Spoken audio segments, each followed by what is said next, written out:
going to start this preview and prediction video off with a question for Matt Allen, FNP, as well as you, the audience out there. If you're in your car, if you're on the airplane, if you're on your scooter, then just, answer to yourself. And maybe if you're on the plane, that one's going to be a little weird. If you're here on YouTube, comment down below.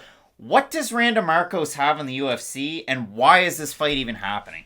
It's a really good question, and it's something that we could probably ask about like 3 different fighters in the roster. Normally they're the fighters where the personality gets mentioned before the accolades, and Randa Markos is starting to be in that category. I feel like we've been 2 of the bigger Randa Markos, like, hey, she at least makes improvements. It's not all about the record. Like, records are for DJs in MMA, right? If you look a step further, Randa Markos improves. Well, we did say that, but it's been a little while since we've really been able to make that point about Randa Markos. So when we look at Markos, I have her in the same stratosphere as Sam Alvey. I look at his record and go, what?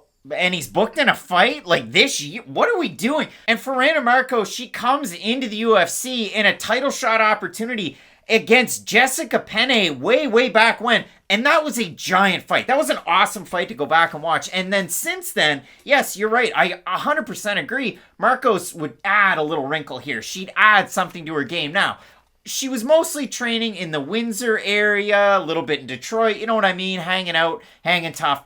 And now she's on a 4-fight losing skid. It hasn't been win one, lose one. And it's a really weird skid too because she loses to Amanda Ribas. She loses to Mackenzie Dern. She loses to Kanako Murata. She loses to Luana Pinheiro. Her last time out, a legal upkick. That rocked Pinheiro. And I know both women were having success in that round. We had Pinheiro to win that fight outright big time. And unfortunately, you get it right, but at the same time, you don't want to see somebody win by an upkick. But the weirdest part about that fight was that Markos wasn't training, in and around Windsor and Detroit because she couldn't go back and forth around the border. She was training full-time at Team Luter with Travis Luter, which surprised me. And for this camp, getting ready for Souza, same thing. So a little bit of a surprise for me. Markos, obviously the older fighter in this one. She has much more experience in the cage. She has a losing record.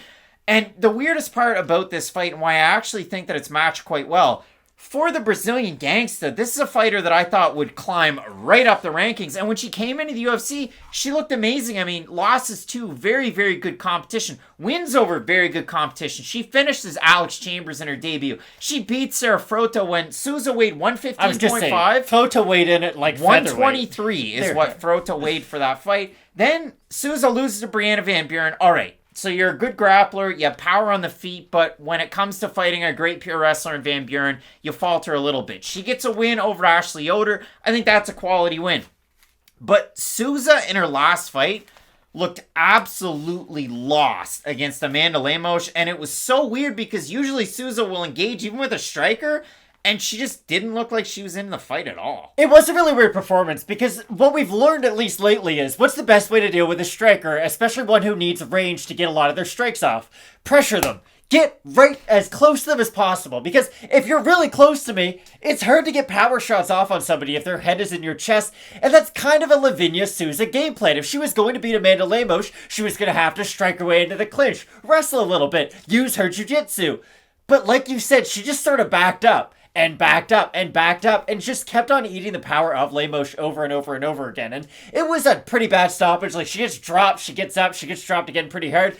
This is one of those, like, where are we now, Livinha? Because if you lose to Randa Markos, I'm done with the hype. And I was a big believer in Souza coming into the UFC too. Like, listen, we'll give ourselves praise when we call a fighter's rise. Like, I thought Vicente Luque was going to be good. Craig thought Piotr Jan was going to be really good. I also thought Livinha Souza was going to be great, and sometimes those fighters that you have really high hopes for don't end up turning out, and the reason I thought she was going to be really good is that the only Invicta fight that I've ever got excited for in my whole life was her versus Angela Hill, and that is the honest truth. And that was a really good fight. It was back and forth. It was competitive. Angela Hill ends up getting signed to the UFC off that fight. She returns to the UFC, and after she returns to the UFC, has one of the greatest women's fights of all time against Jessica Andrade. A lot of people forget that fight. So, in my head, I'm like, okay, you had a close fight against Angela Hill. Angela Hill had a close fight against Jessica Andrade. I know we're doing some MMA math here, but let's have some fun. Let's think that Livinha Souza can go all the way. She hasn't really looked like the overall confident champion that she was in Invicta. It has been weird because she was an extremely aggressive fighter over in Invicta. She was someone who you didn't have to wait for the fight to come to her because she was going to go out there and take it from her opponent. Now she will just sort of wait and wait and wait. Like, even with Brandon Van Buren, for Souza to have success, you would think, okay, at least initiate the takedowns and try to scramble off them. Force scrambles, because just for pure wrestling's sake, you're probably not as good as Van Buren, but if you can mix in your grappling, mix in clinch work, I think she could have had success. She just never really even tried in that fight, and that was what was so concerning. If you want a really weird trip, and I threw this one out there on Twitter, go to the UFC site and their page that they have for Livinha Souza, and you go down to the Q&A. It is the weirdest bucket of muscles I've ever seen, because if you look at it for Souza, she has a black belt in judo, a black belt in jiu-jitsu. You know that that's her bread and butter. And you look at the wins that she has from Invicta. A win over Deanna Bennett by finish in the first round. Deanna Bennett's tough as a $2 steak. A win over Hamasaki. She's one of the best female fighters in the lower weight classes, so that definitely holds water with me. Plenty of finish wins if you look at it. She finished 5th place in a Sao Paulo hot dog eating contest. There is that, but she has so many different accolades from the grappling world that for Souza, yeah, it's just like that Matthew McConaughey movie way back when. It's been a failure to launch. I just haven't really seen it out of Souza. So when I look at this fight and I look at the 5-on-in for Markos, she has a win, and it's going back a very long time against Ashley Oder by split decision about 2 years ago. For Souza, those first two on the way into the UFC, 3 years, 2.5 years ago. Her last win a year and a month ago over former common opponent Ashley Oder. So both of these women coming off of wins over Yoder, and then a loss for Souza last time out by finish. For Markos, decision, and then, of course, that illegal up kick. Matt, when I look at my notes, again, I'm still really weirded out by this fight with Souza training with the regular fight team. For Markos, working that wrestling and grappling with Luter, who, apart from Kevin Holland, is a very good grappling and wrestling coach and was very good in his own career at that. Some would say Michael Jordan-esque.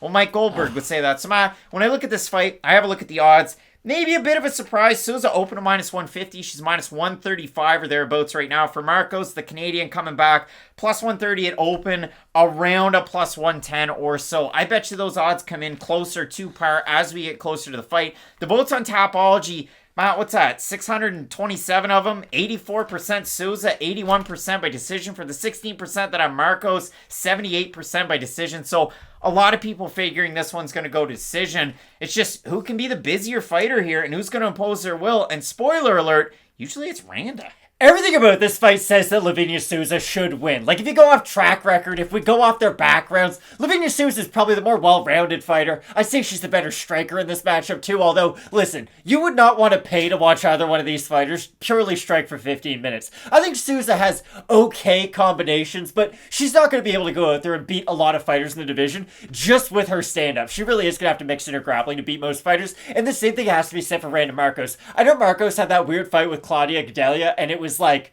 oh, we're strikers now, but we're not going to throw punches. We're just going to kind of stand there. It's just been a weird evolution for Randa Markos because, again, we used to say she's only adding something new to her game, and that felt like the truth up until after the Mackenzie Dern fight, because in the Mackenzie Dern fight, very odd fight IQ, like we've seen from Randa Markos in the past, but going into the Kanaka Murata fight, at least we thought, okay, they're both wrestlers, but Randa Markos is a pretty good MMA grappler. She's got good cardio. This is a pretty good matchup for Randa Markos. Kanako's a way better wrestler. But at least in MMA, with her size, with her experience, you at least thought, okay, if Randa Markos is going to get a win, this is tailored towards her style.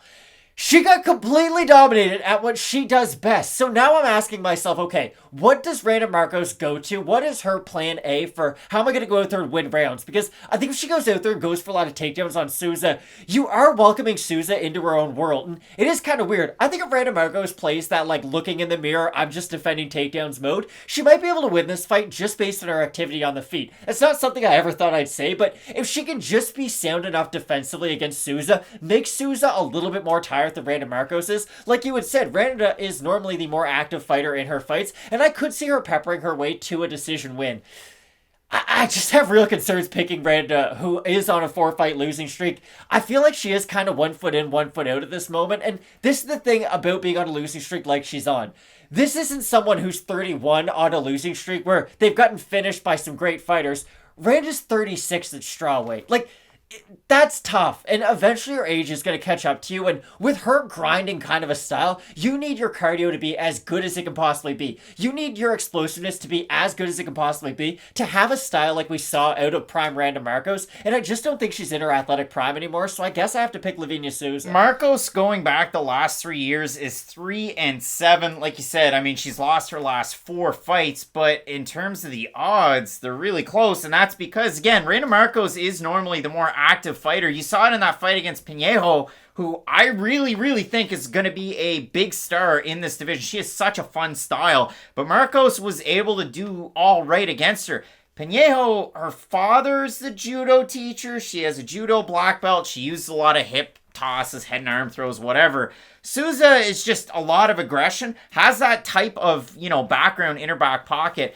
It all depends on what Souza comes out. So I want to wait until later on this week to see what Souza looks like on the scale, what she looks like when she faces off. I want to see that stuff. But for right now, Matt, I like the fact that Markos is fighting out her deal. Again, somebody that's losing 4 fights in a row, 3-7 in their last 10, and they're over 35 in a lower weight class scares me away. I like the activity out of Randa Markos. For Souza, again, you beat Sarah Frota at 123, who, listen, you saw it as best friend. You beat Chambers, that's great. And then again, both of them with wins over Yoder, who's just a meddling 115er that can ruin a hype train. But Matt, for me, again, I like the busier fighter in Randa Markos. It's not the most popular pick that's out there. I definitely want to hear from everybody down below in the comments section. I just haven't seen that Invicta Souza. Hopefully we get to see her coming up this weekend. We're split on the pick. You're going with the Brazilian Souza. I'm going with the Afghan Canadian here in Randa Markos. We want to hear from you, like I said, down below in the comments section.